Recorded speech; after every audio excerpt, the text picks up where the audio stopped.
Prevention. My name's Dr. Nancy, and as a dentist, I know better than most people about preventing cavities and tooth decay. What about prevention for any sicknesses or illnesses? We all have choices, and due to a lack of awareness or knowledge, some of us make poor choices. It's a privilege for me to introduce Dr. Joel Wallach. He has co-authored 10 books with his wife, Dr. Milan. He's been a naturopathic doctor for the last 30 years. He's been a veterinarian for almost 50 years. His world-famous Dead Doctors Don't Lie audio CD has sold over 160 million copies worldwide. And he talks every day, 2 hours on a radio talk show, Monday to Friday, about health and answers questions from the public world over for the last 16 years. He's done over 20,000 autopsies on animal and human. He's a postdoctoral comparative pathologist. He's done 10 million lab chemistries. He's been nominated for a 1991 Nobel Prize. Is there anything that he might not know? I'm not sure.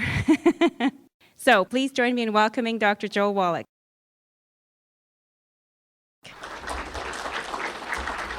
Thank you, Dr. Nancy. Appreciate your help and appreciate you being here so early in the morning. And as both John and Dr. Nancy said, this is a choice. We cannot save everybody, even though we'd like to do that. This is as Darwin said, it's a struggle. It's a survival of the fittest, and the fittest sometimes are mentally fit as well as physically fit. So, again, the thing that makes my view different is that I am a veterinarian as well as a physician, and in veterinary medicine we don't have health insurance. And that's been a saving grace for the veterinary industry, that we don't have health insurance for animals. There's no law requiring medical doctors to cure you when there's a cure available, so they don't. They've learned how to game the insurance system, whether it's Health Canada or private insurance, whether it's Social Security and Medicare in the United States or private insurance. They've learned how to game the system. And they have learned how to use the patient as an ATM machine. We don't like to say that. We don't like to believe that. In our heart of hearts, we'd like to believe that the medical system works because they're altruistic and they're out there trying to help people, and they get rewarded because they're doing good things. Of course, that's the way it was many years ago, but not today, unfortunately. And I'm going to use some things that are proofs, because if I were just to say these things, you'd say, this guy's been doing something funny, sniffing glue or something, right? So we're going to start out with this, which is a cover story, Time Magazine, December 2008, the sorry state of American health, and you could also add the sorry state of Canadian health. All right, the sorry state of American and Canadian health. Despite advances in medicine, Americans and Canadians are less healthy than we used to be. The next generation, our kids, are going to be worse off. How many of you heard that our kids might not live as long as us? Raise your hand. Okay, that's a good 2/3 of the people in the audience. Well, my favorite Nobel Prize winner, Albert Einstein, said many global things which are unimpeachable. My favorite is, insanity is doing the same thing over and over and expecting a different result. Now that prediction that our kids will not live as long as us will come true if we don't change what we're doing. If we keep doing what we're doing, that prediction will come true, and statistically 50% of you in this room will be standing at a gravesite burying your children before you die. You will be burying your children. So we must change what we're doing, because whatever we're doing has failed us. Anybody here own a dog? Anybody own a dog? Okay, I'll take Shar here in the front row. You own a dog. What kind of dog is it? Is it a toy dog or is it okay, little poodle, toy poodle. What's the dog's name? Cocoa Puff. Obviously you love Cocoa Puff. Is Cocoa Puff a boy or a girl? He's a boy, okay. Your boy toy, right? He's an it, okay. He's been fixed. Okay. And do you feed Cocoa Puff commercial dog food, or do you give him table scraps and garbage? Commercial dog food. Commercial dog food. With Arthur. Okay, with a supplement specifically for dogs. Yeah. Now, do you get dog food for his body weight, or you just feed him whatever's cheapest? And I get dog food for small dogs, okay? Because dog foods are blended for giant breeds over 100 pounds, 100-pound dogs, middle-sized dogs, 35 to 50-pound dogs, toy breeds under 20 pounds, toy breeds under 10 pounds.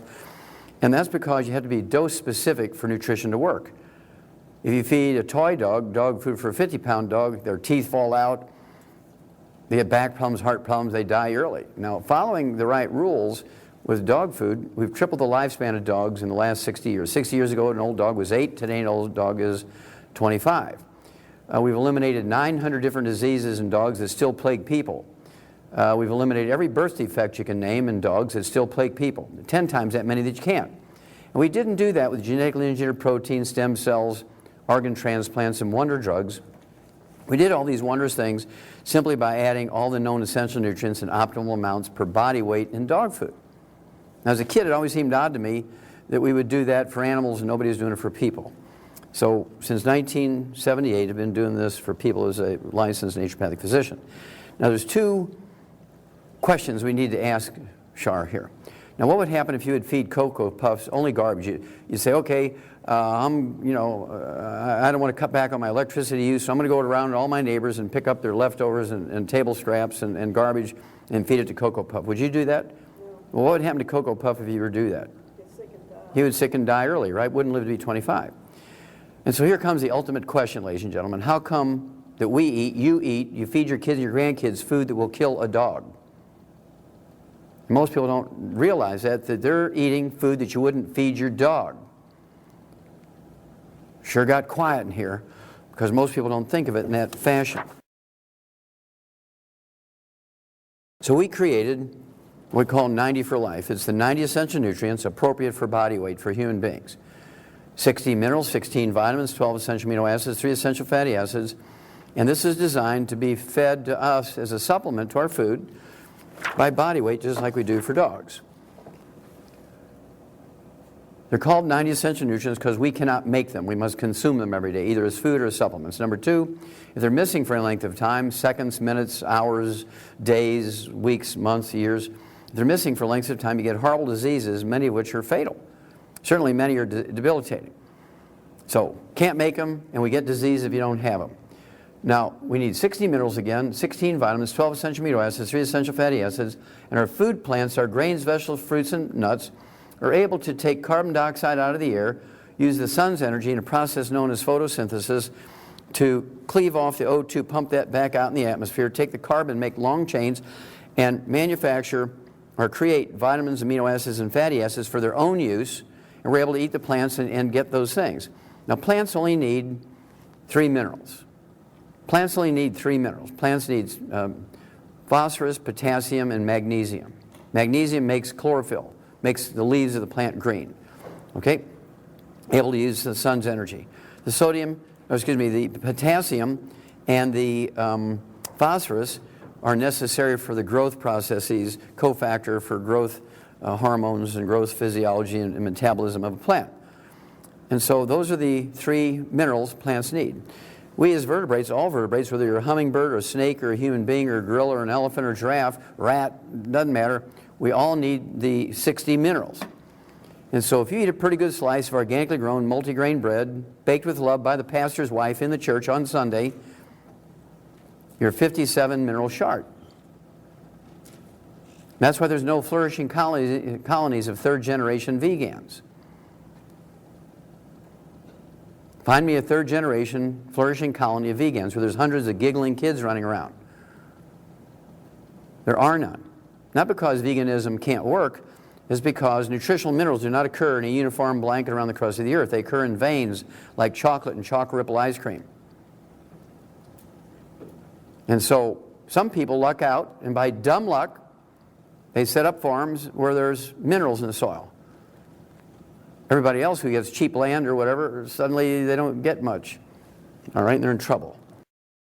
This is a cornfield in western Nebraska, not too far southwest of here. And it looks like, to the naked eye, that these rows of corn are pretty uniform. But you can't tell which of those rows has 60 minerals, if there are any rows in there with 60 minerals. What if they only have 22? If the top mineral row in that field has 22 minerals and all the rest of them have 3 and 5 and 6 and 8? Now the farmer knows this. So is he going to risk, since there's no insurance to pay for illnesses in livestock, is he going to risk a big veterinary bill and go broke that year? No. It's much cheaper for him to give every animal the 90 essential nutrients and prevent all diseases. It's much cheaper to do it that way. You cannot feed animals right and 100% of the time get a perfect diet because nutritional minerals do not occur in a uniform blanket around the crust of the earth. They occur in veins like chocolate and chocolate ripple ice cream. And the same is true for us. But out of, I don't know, laziness of thought, or we've been duped, or however you want to say it, we believe if we have good insurance, be it government or private insurance, that everything's going to be fine. Because if you get sick, then you just have insurance pay for the care. Well, I'm 72 years old. I've been taking the 90 essential nutrients twice a day since I was 9. I haven't been to a doctor in 64 years. I haven't been sick in 64 years. I don't have a single health problem. I've never been on a prescription medication.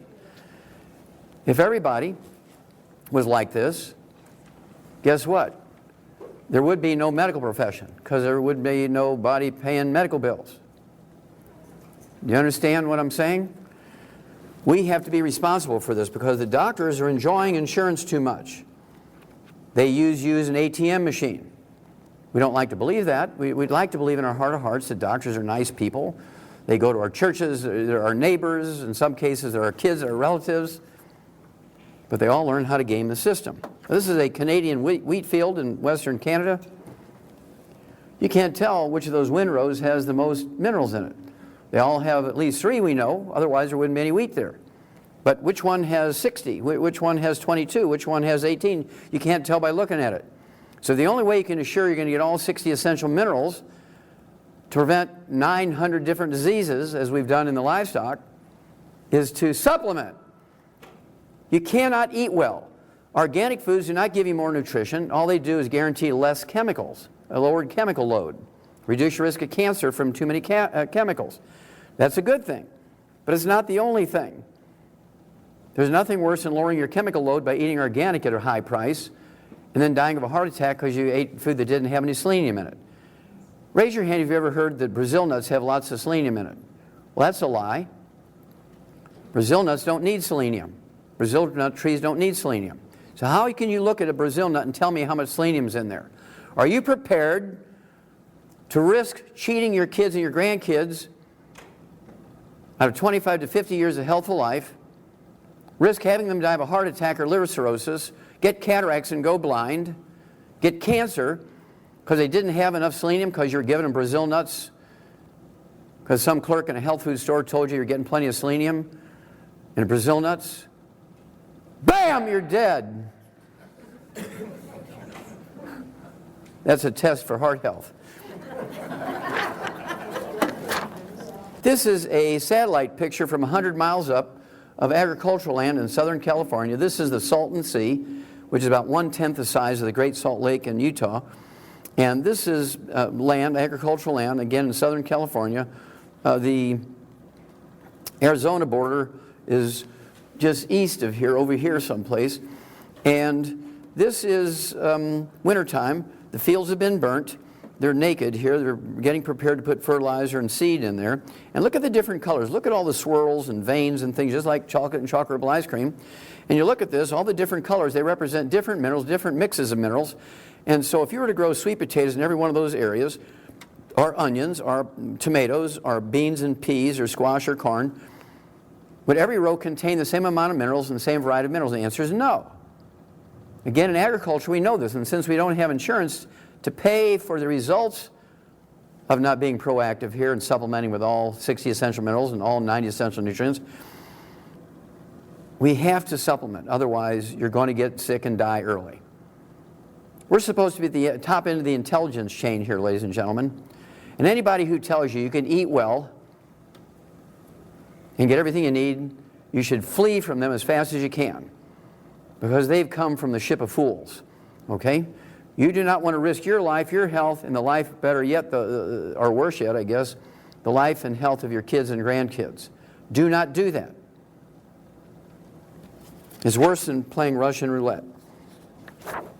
At least if you lose with Russian roulette, you die suddenly.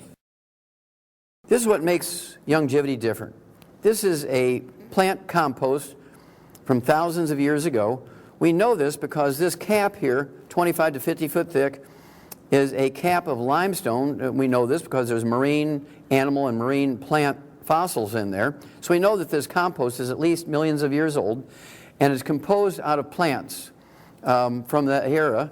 And there's 77 minerals in there. It's been certified organic every year for 35 years, and this is the core of everything we do. So we guarantee you 77 minerals including all 60 essential minerals every time you supplement with our program. Our 90 for life, our 90 essential nutrients, the Mighty 90. In churches, they call it the Almighty 90. This is what makes our program different. Nobody else has this.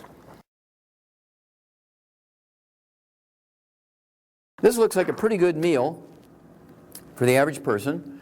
You see the grilled chicken breast, but you can see this burnt fat here where the grill was. Grill burnt the fat in those lines. Well, that turned into heterocyclic amines, which was one of the most egregious cancer-causing substances ever. It's more dangerous for farming cancer than all the chemicals that Dow Chemical could put together. And people voluntarily eat that way.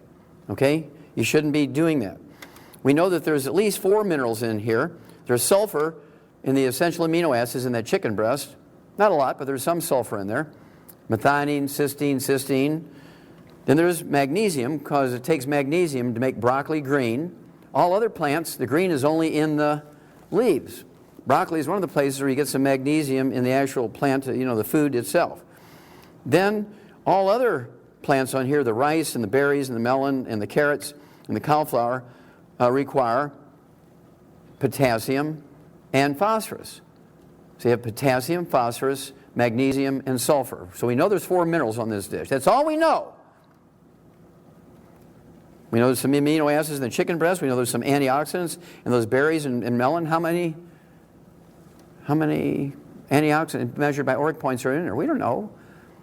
If you knew that if you take 100,000 ORAC points a day in antioxidants, it would eliminate cancer totally, and nobody in your family would get cancer if they all took in 100,000 ORAC points, how many of you would demand to know how many ORAC points are in those berries? Well, it'd be pretty expensive to analyze each batch, wouldn't it? Well, I'm going to analyze each berry at $2,500. It's not going to happen. Okay? And so what's going to happen is, as you'll see in a moment, we have products that 2 units of the product, which are about the size of a pat of butter, have 33,000 ORAC points. So what I need to do is take 2-3 times a day, which I do. I get over 100,000 ORAC points from this dark chocolate product called Triple Treat Chocolate.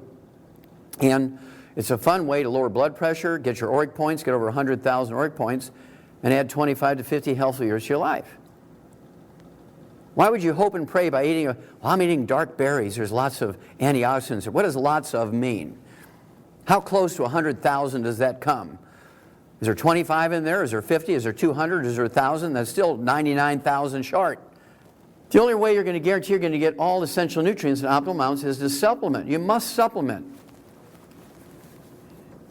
You cannot get everything you need just by eating well. It's impossible. Now the problem we have in both Canada and the United States and the industrialized world is that we have baby boomers, the result of the Second World War, when all the boys came home from the Second World War. And being born between 1946 and 1964, it's this large bubble, kind of like an egg going through a hose, a garden hose, right? And there's 80 million baby boomers in America and 8 million baby boomers in Canada. Between us, there's 88 million, almost 100 million baby boomers. Add on a couple more years, there's 100 million of us, right? Now, this is a huge market, and everybody goes after it. So, my wife and I, as was pointed out, we've written about 12 books. This is our most recent one. It's called Immortality. And what we did was we went through big universities, anthropology departments, through the National Geographic, 60 years of National Geographics, and picking up information on the longest lived cultures on Earth. We put them all in this book. I was surprised that they didn't take all the long-lived cultures that they featured on cover articles and put them in one publication, one magazine. They didn't do that, so my wife and I did. We gave them plenty of credit, but they should have done it a long time ago, so we put all 20 of the longest-lived cultures in the world that they've done great stories on over the years. Plus, we had a lot of stuff from the agricultural departments of the countries they came from, plus universities in those countries where they did anthropological studies on them. First of all, the top 20 longevity cultures are all third world cultures. Not a single first world or industrialized culture that's in the top 20 longevity cultures. I found that kind of amazing. No doctors, no pharmacists, no pharmacies, no pharmaceuticals, no hospitals, no clinics, no private insurance, no government insurance. The top 20 longevity cultures on Earth. They have 5 generations living in the same household. No need for hospice, no need for recovery centers, rehab centers, no need for daycare. And the culture gets passed down through 5 generations. They're uniform.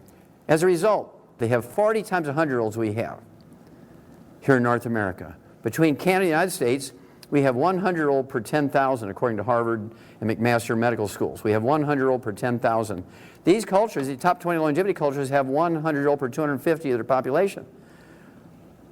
I want to know what they know. Well, it turns out they don't have any utilities either.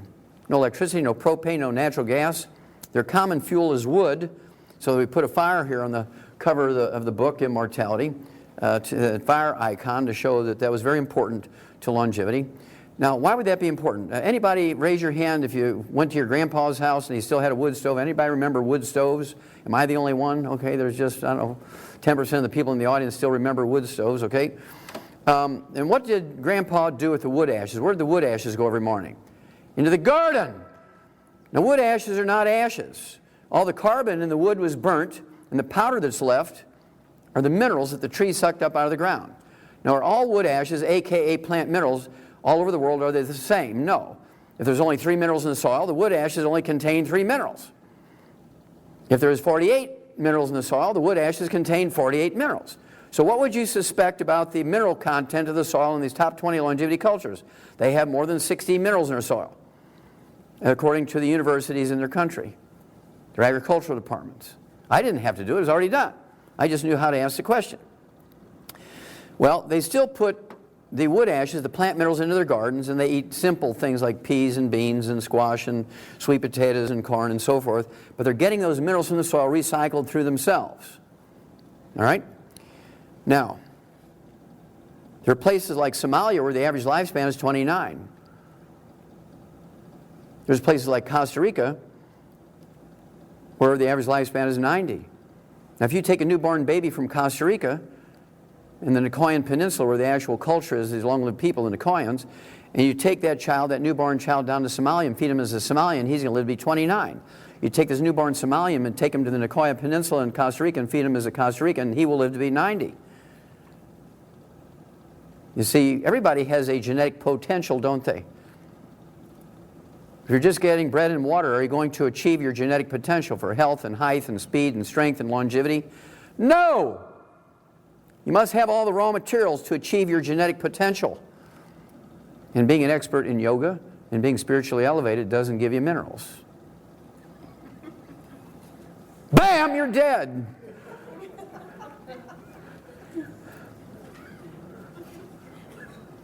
Now, you must appreciate that. They say, what about all these, guys living up in the mountains? Well, what are they using for fuel? They're using wood. They just happen to live in a place with lots of minerals, right? That's why all the monks go there, because that's the place of long life. They're not dumb. They don't know all the chemistry, but they know, well, people live a long time there. That's where I'm going to live, right? Okay, it's pretty simple. Also, these top 20 longevity cultures get all 90 essential nutrients, 60 minerals, 16 vitamins, 12 essential amino acids, 3 essential fatty acids. And they all do it different ways because they live at different elevations, they live in different countries, in different longitudes and latitudes. Some live in jungles, some live in deserts. But the common thread is they all get the 90 essential nutrients, and they certainly get all 60 essential minerals. And so we tell you their recipes and the foods they grow there and the things they do to make it happen. They all live on calorie-restricted diets. How many of you have heard that a calorie-restricted diet is very helpful, can help you live longer? Well, the reporters who talk about that never give you the scientific details. There is a little caveat that goes along with a calorie-restricted diet. You must have a biochemically perfect diet. The nutrition in that diet must be perfect. 60 minerals, 16 vitamins, 12 essential amino acids, 3 essential fatty acids. Then you cut the calories. You're getting optimal amounts of those 90 essential nutrients. It will double your lifespan. But if you don't have a perfect diet biochemically and you cut your calories in half, you starve to death. There's a big difference between flourishing and living a long, healthful life and starving to death. But you have to have the 90 essential nutrients. Now, these people are illiterate.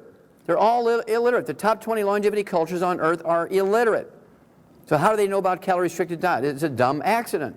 They're so poor they can only afford 900 to 1,000 calories a day. The average Canadian and American live on 2,500 to 3,200 calories a day. We take in 3 times the calories these people do. They also don't eat any of the bad things. They don't eat any fried foods. They don't eat any or drink any carbonated drinks. They don't use cooking oils. Not because they wouldn't if it were available to them, but they're so poor they can't afford these things. Who's going to build a drive-through where there's no roads, no money, no utilities? If they built it, nobody would come. And 3 guys on burros going through there every day ain't going to count, right? It's not going to work. Now, one interesting thing we found was they all take in 20 times to 50 times the antioxidants that the industrialized nations do. They all, as measured by ORAC points. And this was the National Geographic and the Harvard and the McMaster's longevity studies every year come out. They take in 20,000 to 50,000 ORAC points a day. Americans and Canadians on the average take in 1,500, 1,500. They take in 20 times to 50 times the antioxidants we do is actually measured by ORAC points. How many of you heard of super juices? Goji, mangosteen, things like acai berry, pomegranates, noni, maki berry, all these really weird juices. Well, this is where they came from for these long-lived people. People go visit them, want to find out if they're eating these weird berries we've never heard of. That must be their secret. And they bring them home, and everybody still die at 60. And that's because you can't bake a cake with one ingredient, can you, ladies? Now, let's say your grandma sent you her favorite recipe for an angel food cake. And you got the gold medal flour, like she said, and you got the C&H sugar, like she said, and you put in the right Land O'Lakes butter, pure dairy butter, cream, 100% cream butter, and you got the vanilla extract. You put everything in there, except you don't like eggs because you're going to be a vegan, and you left the eggs out. Would you have your grandma's angel food cake? The answer is no. You might have an angel food crepe. It'd be 1/8 of an inch thick and taste like sawdust, but you wouldn't have grandma's angel food cake. The same thing is true for the 90 essential nutrients and 100,000 ORAC points a day. So if all you're doing is taking the 100,000 ORAC points and you don't have anything else, the odds of you living to be 100 and health away is 0. Because just taking the antioxidants in themselves without the 16 minerals, 16 vitamins, 12 essential amino acids, and 3 essential fatty acids, you're still way short of the nutrients you need to reach your genetic potential. Antioxidants alone won't save you. I can see by your faces, you're all staring at me like a deer in the headlight with your eyes as big as coffee cup saucers, like, oh my God, we never thought of that. I mean, I eat Brazil nuts and maki juice. Well, it's not enough.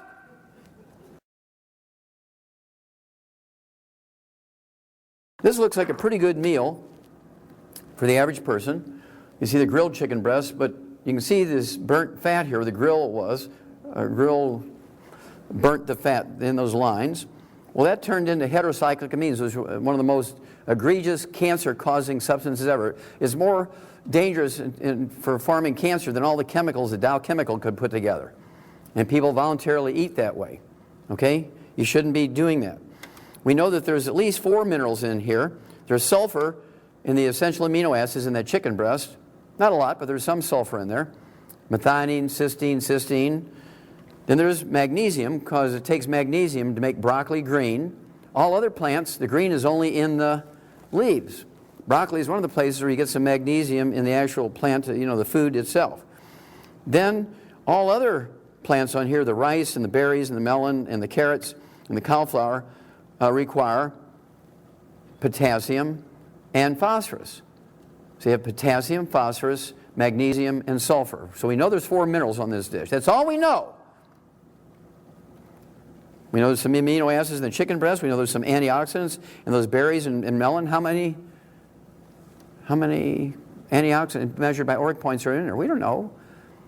If you knew that if you take 100,000 ORAC points a day in antioxidants, it would eliminate cancer totally, and nobody in your family would get cancer if they all took in 100,000 ORAC points, how many of you would demand to know how many ORAC points are in those berries? Well, it'd be pretty expensive to analyze each batch, wouldn't it? Well, I'm going to analyze each berry at $2,500. It's not going to happen. Okay? And so what's going to happen is, as you'll see in a moment, we have products that 2 units of the product, which are about the size of a pat of butter, have 33,000 ORAC points. So what I need to do is take 2-3 times a day, which I do. I get over 100,000 ORAC points from this dark chocolate product called triple treat chocolate. And it's a fun way to lower blood pressure, get your ORAC points, get over 100,000 ORAC points, and add 25 to 50 healthy years to your life. Why would you hope and pray by eating, well, I'm eating dark berries, there's lots of antioxidants. What does lots of mean? How close to 100,000 does that come? Is there 25 in there? Is there 50? Is there 200? Is there 1,000? That's still 99,000 short. The only way you're going to guarantee you're going to get all essential nutrients in optimal amounts is to supplement. You must supplement. You cannot get everything you need just by eating well. It's impossible. Now the problem we have in both Canada and the United States and the industrialized world is that we have baby boomers, the result of the Second World War, when all the boys came home from the Second World War. And being born between 1946 and 1964, it's this large bubble, kind of like an egg going through a hose, a garden hose, right? And there's 80 million baby boomers in America and 8 million baby boomers in Canada. Between us, there's 88 million, almost 100 million baby boomers. Add on a couple more years, there's 100 million of us, right? Now, this is a huge market, and everybody goes after it. Let's see who lives the longest. We'll have some fun here. You would think if money and technology and knowledge and access to the best doctors and insurance had something to do with longevity, that billionaires, if you take billionaires as a group, as a subculture, they would have the biggest percentage of 100-year-olds, or at least average lifespans, wouldn't you? Okay. Well, Forbes magazine did that study. I thought that was the greatest. I was going to do it. And I kept writing Forbes magazine. Had they ever done it? And they said, okay, Wallach, we're going to do it. So I didn't have to spend the money. This came out in 2004, and they asked the question, what kills billionaires? I thought that was great, right? And so what they did was study billionaires. They said billionaires are killed by the same unglamorous things that kill the rest of us: heart attack, stroke, diabetes, obesity, cancer, kidney failure, because they said they use the same doctors as everybody else. Dumb!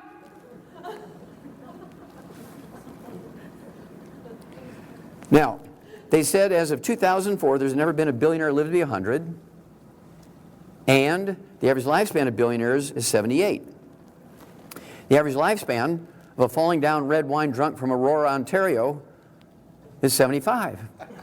You don't gain a whole lot in longevity and health by being a billionaire and paying for the most expensive doctors. Well, they didn't like that, so they redid it 7 years later. In March of 2011, they redid the study. Again, cover article. There it is, March of 2011. There still has never been, as of 2011, a billionaire lived to be 100. Looks like Warren Buffett's not going to make it. And the average age dropped to 66. Now, wait a minute. In 2004, the average lifespan of billionaires was 78. And following the doctor's instructions, they dropped to 66. They lost 12 years in longevity listening to the doctors. Now, would you want a doctor who brags that he treats billionaires? I'd chase him off my lawn with a chainsaw, right? This guy, Steve Jobs, died at 56, 10 years before the average. He brought the average down. You see, he was a vegan. That's why he named his first company Apple. He was a vegan.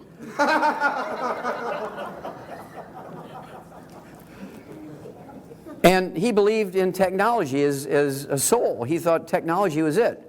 And so he thought you could take a SIM card out of his belly and put a SIM card in. I guarantee you, he had more people looking for his cure than anybody else ever on earth. There was millions and millions and millions of people, because they knew if they had found his cure, they'd be made a trillionaire, wouldn't they? So they're a little 3 years old, boy, they're texting and they're Wikipediaing and Googling and all this stuff looking for the answer. Bam, he's dead at 56. Now, if Grandma was still alive and he'd have gone to his grandmother and she'd have given him chicken soup, he'd still be alive. But he got the best medicine that technology could offer. And that's what killed him. This looks like a pretty good meal for the average person. You see the grilled chicken breast, but you can see this burnt fat here where the grill was. Grill burnt the fat in those lines. Well, that turned into heterocyclic amines, which was one of the most egregious cancer-causing substances ever. It's more dangerous for farming cancer than all the chemicals that Dow Chemical could put together. And people voluntarily eat that way. Okay? You shouldn't be doing that. We know that there's at least 4 minerals in here. There's sulfur in the essential amino acids in that chicken breast. Not a lot, but there's some sulfur in there. Methionine, cysteine, cysteine. Then there's magnesium, because it takes magnesium to make broccoli green. All other plants, the green is only in the leaves. Broccoli is one of the places where you get some magnesium in the actual plant, the food itself. Then all other plants on here, the rice and the berries and the melon and the carrots and the cauliflower, require potassium and phosphorus. So you have potassium, phosphorus, magnesium, and sulfur. So we know there's 4 minerals on this dish. That's all we know. We know there's some amino acids in the chicken breast. We know there's some antioxidants in those berries and melon. How many antioxidants measured by ORAC points are in there? We don't know. If you knew that if you take 100,000 ORAC points a day in antioxidants, it would eliminate cancer totally, and nobody in your family would get cancer if they all took in 100,000 ORAC points, how many of you would demand to know how many ORAC points are in those berries? Well, it'd be pretty expensive to analyze each batch, wouldn't it? Well, I'm going to analyze each berry at $2,500. It's not going to happen. Okay? And so what's going to happen is, as you'll see in a moment, we have products that 2 units of the product, which are about the size of a pat of butter, have 33,000 ORAC points. So what I need to do is take 2-3 times a day, which I do. I get over 100,000 ORAC points from this dark chocolate product called Triple Treat Chocolate. And it's a fun way to lower blood pressure, get your ORAC points, get over 100,000 ORAC points, and add 25 to 50 healthy years to your life. Why would you hope and pray by eating, I'm eating dark berries, there's lots of antioxidants. What does lots of mean? How close to 100,000 does that come? Is there 25 in there? Is there 50? Is there 200? Is there 1,000? That's still 99,000 short. The only way you're going to guarantee you're going to get all essential nutrients in optimal amounts is to supplement. You must supplement. You cannot get everything you need just by eating well. It's impossible. Now the problem we have in both Canada, the United States, and the industrialized world is that we have baby boomers, the result of the Second World War, when all the boys came home from the Second World War. And being born between 1946 and 1964, it's this large bubble, kind of like an egg going through a hose, a garden hose, right? And there's 80 million baby boomers in America and 8 million baby boomers in Canada. Between us, there's 88 million, almost 100 million baby boomers. Add on a couple more years, there's 100 million of us, right? Now, this is a huge market, and everybody goes after it. Let's look at athletes. How many of you think exercise is a healthy endeavor? I mean, everybody says, exercise is good for you. Well, exercise is one of the most dangerous things you can do. Jim Fixx came out with the concept of personal fitness back in the 1960s, and his friends encouraged him to write his book, which he did in 1977, The Complete Book of Running. And 5 years later, when he's running in Vermont, beautiful day like yesterday, I mean, it was gorgeous, beautiful sunny day, 50 degrees, no wind, and he was running, getting ready for the Olympics. It was mid-September 1982, 5 years after this book comes out. Halfway through his race, he's about the 14th mile, bam, he drops dead of a cardiomyopathy heart attack, a simple deficiency of the trace mineral selenium. Drops dead at age 52. Well, the Journal of the American Medical Association had endorsed his book right away, so when he died at age 52 while he was running, Journal of the American Medical Association, October, the next month, 1982, they did their due diligence, which they should have done 5 years earlier before they endorsed the book. They said, while running, a man's risk of heart attack death increases by a factor of 700%. While running, a man's risk of heart attack death increases by a factor of 700%. So anybody who tells you to go out and exercise is sending you to your death. Now, why is that? You remember, there was this big hoo-ha about neck injuries and concussions, and everybody thinking we're going to have new rules for blocking and tackling, and new pads, and new helmets, and new gear, and everything. And while they were looking into that trauma part of it, they were just looking at lifespans. They go, uh-oh. The sports medicine doctor said, oh my gosh, we didn't realize it, but the average lifespan of a CFLer, right, a Canadian Football League player, is only 55. Well, the insurance company said, well, we're losing money. We got to triple the premiums for their life insurance. If they're dying at 55, we're losing money. We thought they lived to be 75. we got to triple their premiums, and so they got their actuaries to crunch the numbers and look, and they said, well, that number's not right. The average lifespan of a Canadian football player and American football player is 51. Now here's why. It doesn't matter what sport you play. How many, raise your hand if you know when you exercise or you do physical labor in a factory, or you're a roofer in the summertime, or you're working on roads, digging trenches, you're throwing bales of hay, you sweat. How many know you sweat when you do those activities? Okay, good. Well, when you sweat, what do people say? Drink plenty of water, right? Drink plenty of water so you can rehydrate. That's what kills you. Again, I'm getting this deer in the headlight look. Okay, now, the reason is this. When you sweat, you're not sweating out water, you're sweating out a soup. It contains every nutrient in your blood. And you replace it with water? Here you're sweating out the soup and nutrients, and you're replacing it with water. What's happening to your nutritional reserves in your body? They're going, and there's not much nutrition in your food. And if you're listening to the doctor and just eating well, hoping for the best, and you're replacing your sweat with water, what's happening to your nutritional reserves? They're going down. So a librarian lives to be 100, who never exercise, sits on their duff, right, in an air-conditioned library and do nothing. You know, they got the kids carrying the books for them now. They just one finger. They do everything on the computer. They live to be 100. These athletes out there getting paid, they're getting the best nutrition, they have personal physicians and team physicians, and they got all these personal trainers, all this stuff. They live to be 51, half the life of a librarian. What does that say for exercise? Bam, you're dead. So we came up with a sports drink that has 100 nutrients in it to replace everything you're sweating out. Gatorade has 2. Bam, you're dead. So we came up with what we call Rebound. It has 100 nutrients in it, including all 60, it actually has 77 minerals in it, including all 60 essential minerals. Replaces everything you're sweating out. We are beloved by Olympic athletes, professional athletes, and university athletes. Okay, who needs doctors? U.S. News World Report, February 2005, rated America's most credible print news source. U.S. News World Report. Special health issue. Who needs doctors? Your future physician might not be a medical doctor. You may be better off. Do you think every medical doctor in America made sure that was in their waiting room that month? I don't think so. I think they probably went around town, bought them all up, and shredded them. Now, why would they do that? That would be an insane thing. I guess every doctor canceled their subscriptions. That's because they read the same statistics. Now let's look at doctors themselves. In my original audio cassette tape back in 1993, I said the average medical doctor lives to be 58. I did a study. I just randomly took 200 obituaries out of the Journal of the American Medical Association, added up their ages, divided by 200, got 58. So why would you go to a group of people whose average lifespan is 58 to learn how to live to be 100? It doesn't make sense to me. Well, that can't be right. So they did their own study. They got 250,000 death certificates. Right? We went back to the turn of the 20th century. But Wallach's group was too small. The study group was too small. So they said, Wallach lied. The average primary care physician, family doctor doesn't lie at 58 like he says. We die at 56. They were so eager to show that my statistics were wrong that they failed to realize that they showed they died 2 years earlier than I said. So I'm here to apologize for giving them too many years. So again, why would you go to a group of people whose average lifespan is 56 according to their own studies to ask for health information? Bam, you're dead.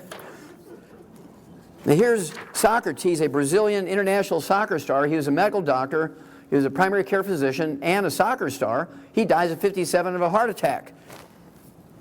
I mean, he had a double whammy. So he died between 56 and 58. This is out of a Michigan newspaper, March of 2012. A 111-year-old woman, this lady here in the picture, she's doing needlepoint. She works in her garden every day, oldest person in Michigan. And they asked her, what do you do to live to be 111? She says, well, I keep working. She works in the garden every day. And she says, I don't go to doctors. I thought that was great. Now, this is my favorite obituary because it tells everything. George Francis was the oldest man in America back in 2008. Dies at 112. He's illiterate. A swamp rat, lives out in the swamps of Louisiana. Totally illiterate. That's his daughter in the picture reading the newspaper to him because he can't read. He just looks at pretty pictures. Right? And he had just lived on a little subsistence farm, living on crawfish and fried catfish and sweet potatoes and garlic and stuff, eating like a Cajun. And the interesting thing about this obituary, the first paragraph said he lived through 19 U.S. presidents whose average lifespan was 75. U.S. presidents have at least one university degree. Many of them, because they're lawyers, have 2 and 3 university degrees. He didn't even have kindergarten. George Francis didn't even have kindergarten. Now, the medical doctors who care for U.S. presidents have at least one, actually they have 2 university degrees. Many of them had 3 and 4 because of their specialties. And their average lifespan is 56, half his age. He didn't even have kindergarten. I want to know what George knew. Why did he live to be 112? And all these knowledgeable people who know everything die at 56. How do you know they know everything? Because they tell you so before they die. Okay. Now, when they asked his daughter, when he died, when George died, they asked his daughter, what did your daddy do to live to be 112? And she said, well, he broke all the rules of healthy eating. Who came up with all the rules of healthy eating? Medical doctors who died at 56. He broke all the rules of healthy eating with a diet heavy on dairy, eggs, and lard sandwiches. Anybody know what lard is, L-A-R-D? It's pig fat! You see, this oil thing is just in the last 60 years. 60 years ago, nobody used oil in cooking or in salad dressings or anything like that. That's all relatively new. We threw the baby out with the bathwater after thousands and thousands and thousands of years of learning how to cook with cream and butter and lard and chicken fat and all that kind of stuff. And because we're so clever, we went to oils. Bam, we're dead! Because it's cooking with oils, using even cold pressed oils at room temperature in the refrigerator that inflame your arteries and cause clogged arteries and stroke and heart attacks. Oils kill. Sure got quiet in here again. I can always tell that deer in the headlight look. You want to kill yourself? Cooking extra virgin olive oil. Cooking coconut oil. Take a tablespoon of it twice a day, you'll kill yourself. It'll be a long, painful death. You want to kill yourself, just shoot yourself in the head, get it over with quick. At least be merciful. Now, the longest lived person I believe is the actual age is this gal here from Indonesia. And she's actually 159 now. 2 years ago, she was 157. She's still alive. She was born in 1853. And we know this from her birth certificate and her baptismal records from her church in Indonesia. It's a Dutch Reformed church in Indonesia. Now, I guarantee you she has not yet reached her genetic potential. Very few people reach their genetic potential for longevity. That's why my wife and I, because of 88 million baby boomers between Canada and the United States, are coming up with all these diseases, and we have to save as many people as we can. Linus Pauling had 2 unshared Nobel Prizes. He died at 93, began taking mixing bowls full of vitamins and minerals when he was 20 years old because his passion was nutrition. He never got a Nobel Prize for his interest in vitamin C, but he got his first Nobel Prize for doing research into the nutrition of enzymes, the nutrition of genes, and the nutrition of chromosomes. And while he was receiving his first Nobel Prize, he said, you can trace every sickness, every disease, and every ailment to a mineral deficiency, because even genes will not work without mineral cofactors. You can take the perfect genes from a 2,000-year-old person, put them in a bucket of saline, say, okay, genes, make me a person who's going to live to be 2,000. Them genes ain't doing nothing, because they need raw materials. Just like a factory. You can have the most modern factory with robots and computers. If there's no labor in there, and there's no utilities, there's no energy going in there, and there's no raw material or parts going in there, can that factory make anything? The answer is no. The same thing with your genes, which are just a blueprint. If you don't have the raw materials like nutrients as substrates for the genes to make something, you're doomed. Okay? So he was quite correct. You can trace every sickness, every disease, and every ailment to a mineral deficiency. Obesity is a disease of deficiency. It is not a disease of excess. That's why between Canada and the United States, we're the #1 obese continent on earth. Okay? It's because we've mistakenly thought of it as a disease of excess. It's actually a disease of deficiency. Despite diets, machines on TV, more people belonging to fitness centers, everybody running and jogging and walking, everybody eating fat-free foods, everybody at least has a grain belly. I remember the old term beer belly. Well, beer is just liquid bread. And so you give up the beer and you eat more whole bread, more whole grain bread, you get a grain belly. You know, I've lost 50 pounds, but I still have this belly. How do I get rid of this belly fat? Don't eat grain. Grain kills. Grain is not an essential nutrient. Carbohydrates and sugars are not essential nutrients. The only essential nutrients are minerals, vitamins, amino acids, and fatty acids. You can make all the carbohydrates and sugar you need from fats and proteins. Therefore, they cannot be essential nutrients because you can make them, and there's no disease you get if you don't get them. They're not essential. 70% of our kids in Canada, United States are overweight, 40% are obese, not from too much screen time, not from lack of exercise, but from lack of minerals. It shows up in weird ways. Here's a little Natalie Hayhurst, Terre Haute, Indiana. She's 3 years old. She eats light bulbs. Thank God there's no calories in light bulbs. Because she has the same problem that a pregnant woman has. The embryo steals minerals from the mother faster than she's taking them in. She has cravings, and she gains, what does she call it, baby fat? And 25 years later, she hasn't taken any minerals, so she still hasn't lost that 25 pounds of baby fat. If she's had 5 kids, that's 125 pounds she gained. So one of the books we came up with is called Hell's Kitchen. Tells you why you must give up grains if you want to lose the weight and be healthy. How do you fatten cattle? You give them whole grains. How do you fatten people? You give them whole grains. You eat whole grains, you're dead. But they say, well, who are they? You better ask them again quickly, because they're 55 years old and 11 months old. Okay, Loyola University Medical School in Chicago, exercise won't cure obesity. That was January 2009. Time magazine, August of 2009, the myth about exercise, it won't make you lose weight. You take the 90 essential nutrients, you throw in some extra minerals, the weight goes away almost overnight. It's amazing. How many have heard of Alzheimer's disease? Alzheimer's disease is a physician-caused disease. It did not occur 40 years ago by any other name, even by another name.